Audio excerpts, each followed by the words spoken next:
Hi friends, Valli வெளியில் சீரியலில் ஒரு அட்டகாசமான எபிசோட் பற்றி தான் இந்த வீடியோவில் பார்க்க போகிறோம். அதுக்கு முன்னாடி நம்ம சேனலை சப்ஸ்கிரைப் பண்ணாதவங்க கீழே இருக்கிற சப்ஸ்கிரைப் பண்ண கிளிக் பண்ணிவிட்டு பக்கத்தில் இருக்கிற பெல் பட்டனையும் கிளிக் பண்ணிடுங்க.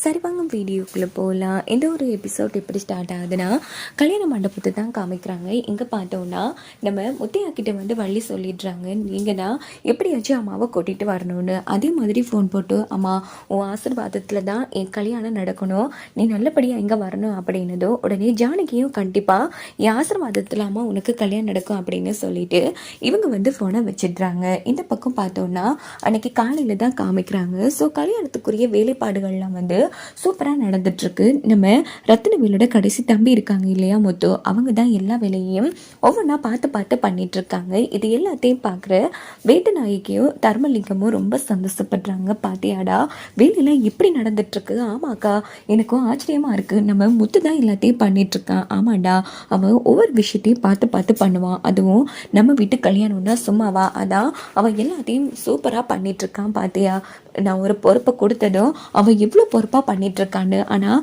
நீ என்னடா பண்ணிகிட்ருக்க அப்படின் போது என்னக்கா பேசுகிறேன், இங்கே பாரு, அந்த வேலு இந்த கல்யாணத்தை நிப்பாட்டுறதுக்கு என்னென்ன திட்டம் போட்டு வச்சிருக்கானோ தெரியலடா. நீ என்னன்னா எந்த ஒரு திட்டமும் போடாமல் அசால்ட்டாக இருந்துட்டுருக்க. இப்போ முகூர்த்தம் வேற நெருங்கிடுச்சு.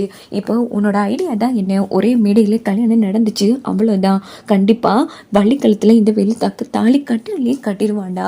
என்ன தாண்டா பண்ண போகிறா அப்படின்னதோ, அக்கா இங்கே பாரு, இந்த தர்மலிங்கம் வந்து ஒரு விஷயத்த சொல்லிட்டு பண்ண மாட்டாக்கா, நீ எதை பற்றியும் கவலைப்படாத, நான் பார்த்துக்கிறேன் அப்படின்னுட்டு சபைக்கு முன்னாடி வந்து, அண்ணே இங்கே என்ன நடந்துட்டு அப்படின்னு போது, என்ன ஆச்சுடா இங்கே பாருண்ணே, ஒரே நாளில் நம்ம பொண்ணு கல்யாணத்தோட சேர்த்து வேலு கல்யாணத்தை நீங்கள் நிச்சயம் பண்ணீங்க, சரி பரவாயில்லன்னு விட்டுட்டேன். ஆனால் ஒரே முகூர்த்தத்தில் இவங்க ரெண்டு பேருக்கும் கல்யாணம் பண்ணுறது கொஞ்சம் கூட சரியில்லைன்னு, இது எனக்கு சுத்தமாக பிடிக்க இல்லை. அவங்களோட தகுதி என்ன, நம்மளோட தகுதி என்னன்னு, இதெல்லாம் சரிப்பட்டு வராது அப்படின்னது. டேய் என்ன அப்படிலாம் பேசுகிற அப்படின்னு கேட்டதும் உடனே வேலு நம்ம ரேணுகாவோட அம்மா அப்பா வந்து, என்னங்க நீங்கள் இப்படி பேசிட்டு இருக்கீங்க, இதெல்லாம் கொஞ்சம் கூட சரியில்லை அப்படின்னு. இங்கே பாருங்க, என்ன நீங்க பேசிட்டு இருக்கீங்க, இதே எங்க வீட்டு கல்யாணம். அப்படி பார்க்கும்போது ஒரே முகூர்த்தத்தில் ஒரு ஜோடி கல்யாணம் நடந்து நல்லா இருந்ததா சரித்திரமே இல்லை. அண்ணே இங்கே பாருங்க, ஃபஸ்ட்டு முதல்ல நம்ம 2 முகூர்த்தம் எடுப்போம், அதில் முதல் முகூர்த்தத்தில் நம்ம பொண்ணுக்கு கல்யாணம் நடக்கட்டும் அப்படின்னதும் உடனே நம்ம ரத்தினில் வந்து, என்னடா இப்படி பேசுகிற, இங்கே பாருன்னு,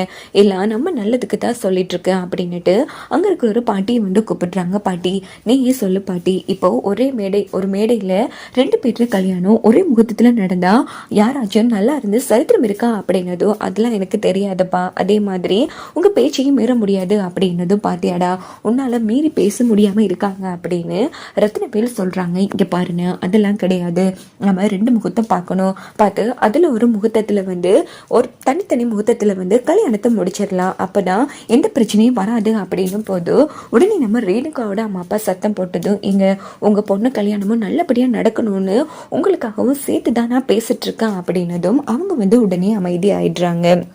அதுக்கப்புறமா வந்து ஐயர்கிட்ட வந்து, இங்கே பாருங்கள் ஐயரே, 2 ஜோடிக்கும் 2 முகூர்த்தம் வேணும், அதுக்கான டைம் குறித்து கொடுங்க அப்படின்னது. என்னங்க ஒரே முகூர்த்தத்தில் தானே 2 ஜோடிக்கும் கல்யாணம் பண்ணுறதா இருந்தீங்க, இப்போ என்னன்னா 2 முகூர்த்தம் குறித்து கொடுக்க சொல்கிறீங்க அப்படின்னதும், யோ சொன்னதை பண்ணு அப்படின்னதும் அவர் வந்து, இப்படி ஃபஸ்ட்டு ஒரு முகூர்த்தம் இருக்குது, அதுக்கப்புறமா 2வது முகூர்த்தம் 3 to 4 வரைக்கும் இருக்குது, அது அவ்வளவோ நல்லதுன்னு சொல்ல முடியா அப்படின்னதும், சரி எப்படியோ நம்ம காசில் தானே இவங்க கல்யாணம் நடக்குது, எப்படியும் இது ஓசி கல்யாணம் தான், அதனால முதல்ல வந்து நம்ம பொண்ணு கல்யாணம் நடக்கட்டும், அதுக்கப்புறமா அவங்க பையனோட கல்யாணம் நடக்கட்டும் அப்படின்னதும் இந்த பக்கம் ரேணுகாவோட அம்மா அப்பா செம்ம டென்ஷன் ஆகிறாங்க. எங்களை பார்த்து அவங்களுக்கு எப்படிங்க தெரியுது, நாங்களும் வசதிக்காரங்க தான், நாங்களும் செய்ய இயலாமலாம் இல்லை, இப்படி அசிங்கப்படுத்துறீங்க அப்படின்னு சத்தம் போடுறாங்க. உடனே அந்த இடத்துல நம்ம கார்த்திகா, அதானே ரொம்ப ஓவராக பேசிட்டு போகிறீங்க, இதே மண்டபம் கூட்டி இதே மாதிரி எங்களாலேயும் கல்யாணம் நடத்த முடியும் அப்படின்னு சொல்லி ரேணுகாவோட அண்ணன் கார்த்திக்கும் சத்தம் போட்டுட்ருக்காங்க.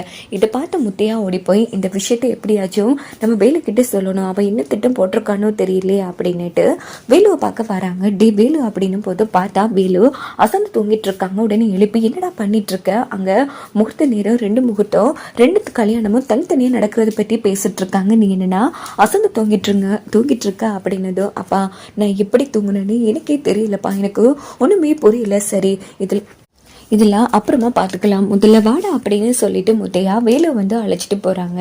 அங்கே பார்த்தோன்னா வேலு வந்ததும், இங்கே வா வேலு, நீ தான் எப்படியாச்சும் ஒரு முடிவு சொல்லணும். இப்போ 2 முகூர்த்தம் நாங்கள் குறிச்சிருக்கோம். எப்படியாச்சும் முதல் முகூர்த்தத்தில் உன் கல்யாணத்தை நாங்கள் நடத்தலான்னு இருக்கோம். அதுக்கப்புறமா வள்ளி கல்யாணம் நடக்கட்டும். நீ என்னோட பேச்சை மீற மாட்டேன்னு நினைக்கேன். இப்படி முதல் முகூர்த்தத்துலேயும் உன் கல்யாணம் நடக்கிறது உனக்கு சம்மந்தமா அப்படின்னதும் வேலுவும் வேறு வழி இல்லாமல் சரின்னு சொல்லிடுறாங்க. சரி இங்கே பாருங்க, நான் ஒன்றும் கொடுத்த பார்க்கலாம் மீட்டவன் கிடையாதுங்க, போதுமா அப்படின்னு நம்ம ரத்னவேல் சொன்னதோ, ஐயா மன்னிச்சிருங்க ஐயா, ஏதோ உங்களை புரிஞ்சிக்காம நாங்கள் தவறுதலாக பேசிட்டோம் அப்படின்னு சொல்லி ரேணுகாவோட அம்மா அப்பா வந்து மன்னிப்பு கேட்குறாங்க.